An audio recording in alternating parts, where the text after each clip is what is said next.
بہت پیاری بات جو اللہ تعالیٰ نے خود فرما دی، لَقَدْ كَانَ لَكُمْ فِي رَسُولِ اللَّهِ أُسْوَةٌ حَسَنَةٌ۔ حضرت عائشہ سے کسی نے دریافت کیا کہ آپ صلی اللہ علیہ وسلم کا اخلاق کیسا تھا، تو آپ صلی اللہ علیہ وسلم نے فرمایا کیا تم نے قرآن نہیں پڑھا؟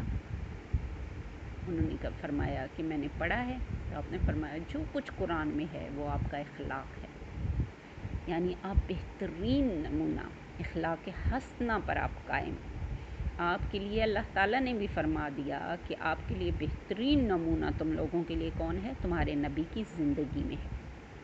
بہترین نمونہ آپ نے جیسے زندگی گزاری، آپ جب پیدا ہوئے تو کیسے آپ نے پرورش پالی، کیسے فرما بردار آپ بیٹے تھے، کیسے بچپن آپ نے شرافت اور پاکیزگی کے ساتھ گزارا، کیسے جوانی آپ نے پاکیزگی کے ساتھ گزاری، جن جن لوگوں کے ساتھ آپ کا تعلق تھا، واسطہ تھا، رشتہ تھا، ان کو کیسے آپ نے نبھایا، کیسے آپ شوہر ثابت ہوئے، کیسے آپ باپ ثابت ہوئے، کیسے آپ معلم بنے، پھر جب آپ کو نبوت عطا کی گئی تو کیسے آپ معلم بنے، مربی بنے، لوگوں کے لیے نمونہ تقلید بنے، کیسے آپ قانون الہی کو کھول کر بیان کرنے والے بنے، کیسے آپ تعلیمات قرآنیہ کو کھول کر بیان کرنے والے بنے، کیسے آپ قاضی بنے، فیصلہ کرنے والے، کیسے آپ حکمران بنے، کیسے آپ فوج کے سپہ سالار بنے، ان کے لیے ہدایت، کیسے آپ رہنما و رہبر بنے، ان کی تمام تعلیمات و ہدایات آپ کی زندگی میں تمام عہدوں پر فائز بندوں کو مل جائیں گی۔ قاضیوں کو اگر آپ تعلیمات چاہیے تو وہ آپ کے فیصلوں کی طریقے کو دیکھ لیں، کسی حکمران کو اگر اپنے فیصلوں کے لیے رہنمائی چاہیے تو وہ آپ کی زندگی کو پڑھ لے، کسی شوہر کو اگر ہدایت کی درکار ہو، ضرورت ہو کہ میں نے کیسے اپنے گھر والوں کو سنبھالنا ہے، بیوی کے ساتھ کیا سلوک اپنانا ہے، تو وہ نبی صلی اللہ علیہ وسلم کی زندگی کو پڑھ لے۔ کسی باپ کو اگر یہ ضرورت پیش آئے کہ میں اپنے بچوں کی پرورش کیسے کروں، ضرورت نہ بھی پیش آئے تو رہنمائی اس کو نبی صلی اللہ علیہ وسلم کی زندگی سے حاصل کرنی چاہیے۔ اسی طرح ایک معلم کی، ایک استاد کو معلوم ہونا چاہیے کہ معلم کیسا ہونا چاہیے، ایک سپہ سالار کو پتہ ہونا چاہیے کہ ایک سپہ سالار میں کیا خوبیاں ہونی چاہیے، عام امتی، عام بندے کو پتہ ہونا چاہیے کہ اس نے لوگوں کے ساتھ کن اخلاق کے ساتھ، کن اصولوں کے ساتھ پیش آنا ہے۔ ایک بندے کو پتہ چلنا چاہیے کہ وہ اپنے رب کی بندگی اس نے کس طریقے سے کرنی، ٹھیک ہے نا، اخلاق ہم نے کیسے اپنانا ہے، ہم نے دوستوں کے ساتھ، ہمسایوں کے ساتھ، رشتہ داروں کے ساتھ کون سا اخلاق، کون سے حسن سلوک کے ساتھ پیش آنا ہے، ہم نے اپنے والدین کی کیسے خدمت کرنی ہے، کیسے ان کے ساتھ فرما برداری کے ساتھ پیش آنا ہے، اولاد کی کیسے ہم نے تربیت کرنی ہے اور ان کے ساتھ کیسے محبت کے ساتھ ہم نے پیش آنا ہے، ہمسایوں کا خیال کیسے رکھنا ہے، دوست احبابوں کا خیال کیسے رکھنا ہے، یعنی دنیا کے ہر قدم پر، زندگی کے ہر حصے میں ہم نے کیسے زندگی بسر کرنی ہے، اس کا بہترین نمونہ ہم نے سونا کیسے، ہم نے اٹھنا کیسے، ہم نے کھانا کیسے، ہم نے پینا کیسے، ہم نے چلنا کیسے ہے، ہم نے کلام کیسے کرنا ہے، بات کیسے کرنی ہے، ٹھیک ہے نا۔ ہر چیز میں زندگی کا بہترین نمونہ اللہ تعالیٰ نے فرما دیا کہ تمہارے رسول کی زندگی میں ہے تمہارے لیے بہترین نمونہ، اس کو اپناؤ۔ آگے فرمایا اور وہ اس کو اپنائیں گے جو اللہ سے رکھنے ملاقات کی امید رکھتے ہیں اور آخرت کی بھی ان کو امید ہے اور کثرت سے اللہ کا ذکر کرتے ہیں، یعنی ایسے فرما بردار بندے جو اللہ تعالیٰ سے ایمان رکھنے والے، ہم سب مسلمان ہیں الحمدللہ اور ہمارا ایمان ہے کہ ہمیں موت آئے گی، اللہ کے حضور ہم حاضر ہوں گے، اللہ سے ہماری ملاقات ہونی ہے، اس بات کا اگر ہمیں یقین ہے، آخرت کا ہمیں یقین ہے کہ ہمیں دوبارہ اٹھایا جائے گا اور تمام جو اعمال ہم اس دنیا میں کر رہے ہیں ان کا ہم نے حساب دینا ہے، اس چیز کا ہمیں پتہ ہے، پوری امید ہے اور اللہ کو ہم کثرت سے یاد بھی کرتے ہیں، تو ایسے لوگوں کو اپنی زندگی گزارنے کے لیے کس نمونے کو فالو کرنا چاہیے، وہ نبی صلی اللہ علیہ وسلم کا طریقہ زندگی ہے، طریقہ حیات ہے، اس کی تقلید ہم نے کرنی ہے، اس پر قدم قدم پر ہم نے اسی کو فالو کرنا ہے کہ ہمارے نبی نے اس مقام پر کیا کیا تھا، آپ کی اس معاملے میں کیا سنت تھی، آپ نے اس معاملے میں کیا طریقہ اپنایا تھا، وہ تمام طریقے، وہ تمام حیات جس طرح آپ نے گزاری ہے اس کو اپنی راہ سمجھ کر اس پر ہم نے عمل کرنا ہے، اور یہ ہم پر ضروری ہے، فرض ہے۔ قرآن میں بھی جگہ جگہ فرمایا گیا